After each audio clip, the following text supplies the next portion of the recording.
Sibuk ya jemaah yang namanya banding-bandingin. Tuh dia tuh. Tuh dia tuh. Itu buktinya dia. Itu kenapa saya enggak? Kan masing-masing punya rezekinya. Oke, umur 30 udah sukses, kaya raya. Tapi kadang-kadang kita juga mesti fair dong jemaah. Kita nggak tahu sekarang dia dibahagiakan sehebat itu sama Allah. Kita nggak pernah tahu apa yang pernah Allah ambil dalam hidupnya. Sekarang umur 40 bahagia. Ternyata sejak umur 18 orang tuanya sudah wafat. 19 tahun berselang ibunya wafat. Akhirnya lulus SMA harus bekerja keras banting tulang membiayai dirinya serta adik-adiknya. Kita nggak tahu kan apa yang sudah Allah ambil. Jadi jangan cuma ngeliat enak hidupnya, enak hidupnya, enak hidupnya. Hidup kan sawang sinawang. Kita nganggap hidup dia enak, tapi kalau kita jadi dia, mumet juga. Enak dia mah jadi bos. Kita mah cuma sekedar karyawan, bisa apa? Coba dibalik posisinya. Oh, kita nih karyawannya yang 50 orang. Coba dibalik. Anda gantian yang jadi bos. Mikirin gimana memenuhi periuk nasi untuk 50 orang. Apa nggak mumet tuh? Kadang-kadang POV-nya sedikit harus diganti hadirin. Kita jangan terlalu melihat kepada pihak yang lebih dan lebih terus tanpa pernah mau melihat banyak yang Allah beri belum kita syukuri. Padahal kan semua belum tentu bisa kita miliki, betul? Tapi semua bisa kita syukuri, betul? Kenapa nggak bersyukur aja? Terlalu sering menatap kepada yang belum dimiliki, akhirnya nggak bersyukur.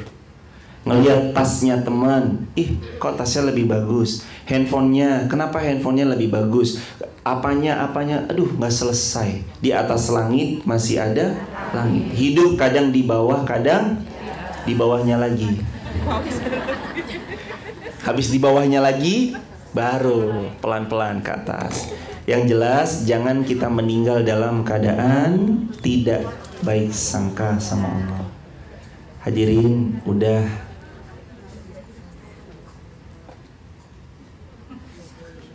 Hadirin, pokoknya kalau baik sangka mah, ingat kata Nabi yang satu ini. Allah sesuai prasangka hambanya. Nggak selesai sampai situ loh hadisnya.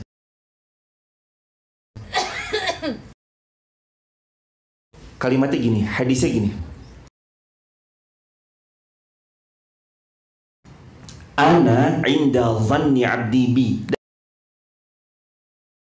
Dan nggak selesai sampai situ. Allah sesuai prasangka hambanya. Belum selesai. Lengkap hadisnya gini. Fa in khair fa khair. Fa in syar fa syar. Kata Nabi, Allah sesuai prasangka hambanya. Kemudian dilanjutkan hadisnya. Khair fa in syar fa syar. Kata Nabi, Allah sesuai prasangka hambanya. Kemudian dilanjutkan hadisnya. Tapi hamba yakin ini karena baiknya engkau ya Allah. Engkau pasti mau bagi hadiah. Sangka baik. Sejak tahu hadis itu,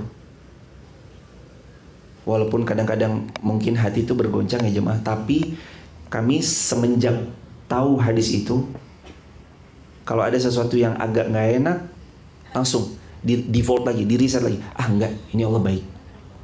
Sejak kenal hadis itu, gak ada sedikit pun celah untuk buruk sangka sama Allah tuh, gak ada. Sejak kenal hadis ana inda zanni abdi bi fa in khair fa khair fa in syar fa syar. Aku sesuai prasangka hambaku, kalau dia sangka baik padaku aku beri yang lebih baik, kalau dia sangka buruk maka datang yang buruk. Sejak tahu hadis itu, gak ada celah sedikit pun di hati saya untuk buruk sangka sama Allah. Sedikit ngedown, iya. Pernah pasti tiap-tiap orang ketika dapat kecentok masalah, ya Allah kenapa sih? Tapi default lagi, enggak, baik. Oh ini DP, oh ini down payment, oh ini awal permulaan aja Allah mau ngasih hadiah yang lebih besar. Oh ini, fa inna ma'al usri yusra. Gitu aja, template aja, udah di template. Kenapa Ustadz anak saya? Oh ini fa inna ma'al usri yusra. Kenapa Ustadz suami saya? Inna ma'al usri yusra. Kenapa Ustadz istri saya? Inna ma'al usri yusra. Kenapa Ustadz karir saya? Inna ma'al usri yusra. Kenapa sekarang finansial saya drop? Inna ma'al usri yusra. Di template aja. Template aja. Udah, itu di template. Baik sangka, baik sangka, baik sangka. Dilanjut. Dari sahabat mulia Sayyiduna Abu Hurairah radhiyallahu an, beliau berkata, dari Rasulullah Muhammad sallallahu alaihi wasallam, beliau bersabda, yaqulullahu ta'ala, Allah berfirman. Berarti ini hadis-hadis qudsi. Ana inda zanni abdi bi. Aku sesuai prasangka hambaku kepadaku. Wa ana ma'ahu idza dzakarani. Dan aku akan senantiasa membersamainya kalau dia berzikir kepadaku. Nah, jamaah mau ditemani Allah, mau dibersamai Allah, mau dibimbing dalam setiap keputusan yang mau diambil, zakarani, banyak-banyak zikir.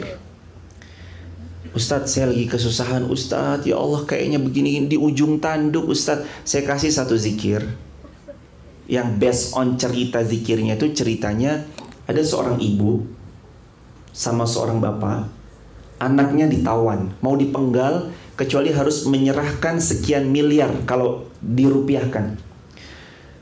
Tebus anakmu sekian miliar, aku bebaskan, tidak aku penggal. Tapi kalau sampai tanggal sekian, jam sekian, enggak ditebus, saya penggal anakmu. Suami ini khawatir, ya Allah mah, anak kita gimana nih mah. Suami ini datang ke Rasulullah. Terus beliau nanya, ya Rasulullah, anak saya mau dipenggal, saya disuruh kasih tebusan sekian miliar padahal saya nggak punya harta. Gimana ya Rasulullah solusinya? Nabi jawab, ucapkan la haula wala quwata illa billah sebanyak-banyaknya. Suami ini pulang wajahnya berbinar. Dia temui istrinya, sayang, ayo langsung amalkan. Kenapa emangnya? Nabi bilang, ketika aku tanya ceritakan kondisi kita, Nabi cuma kasih satu jawaban, ucap la haula wala quwata illa billah. Sayang ucapin ya. Akhirnya berdua mengucap la haula wala quwata illa billah, zikir. Anaknya pulang bawa ribuan ekor domba, bebas, sehat, pulang bahkan bawa ribuan ekor domba. Hadirin, itu cara Allah menolong kita dari sempit, dari gelap, dari keterpurukan, dari hampirnya ngedrop mental kita. Maka satu zikir yang kalau jamaah bisa amalkan, ini membawa kita dari tempat yang gelap ke tempat yang terang. Buat status hari Sabtu. Satu zikir sudah. Satu zikir yang akan membawa kita dari tempat yang gelap ke tempat yang terang, menolong kita atas pertolongannya Allah tentu saja dari tempat yang membuat kita terpuruk, menjadi membuat diri kita itu bangkit. Maka zikir itu adalah la haula wala quwata illa billah. Banyak-banyak baca ini, mari amalkan, mari sebarluaskan, semoga jadi jariah buat kita bersama-sama. Itu zikirnya. Zikirnya apa tadi? Wa ana ma'ahu idza dzakarani. Aku akan ma'ahu. Ma'ahu itu artinya membersamainya, menemaninya, membimbingnya, memberi petunjuk, memberi apalagi guidance, memberi sesuatu yang disebut hadiah-hadiah terbaik. Ana ma'ahu. Aku membersamaimu. Jemaah kayak tenang wae, aku sing backup. Tenang oh. Bahasa ono sobonya aja khawatir Kak. Aja khawatir Kak, kan gitu ya. Usah khawatir deh, aku loh yang backup. Aku yang backup. Coba dibaca hadisnya deh. Allah berfirman, ana inda zanni abdi bi. Udah, itu dipenggal. Jadi penggalan-penggalannya nanti wakaf-wakafnya di mana saya tunjukin. Ana inda zanni abdi bi, garis. Lanjut lagi, wa ana ma'ahu idza dzakaroni. Dan aku menemanimu, aku membersamaimu kalau kamu terus berzikir kepadaku. Pertanyaannya, zikirnya kita udah kuat belum? Zikir kita sehari udah 2000-3000 belum? Istighfar bareng-bareng. Astagfirullahaladzim. Pantes digoyang dikit.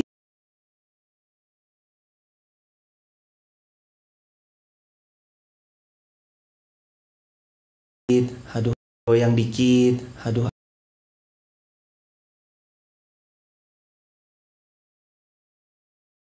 Istighfar bareng-bareng. Astagfirullahaladzim. Pantes digoyang dikit. Aduh. Lah, kenal juga enggak.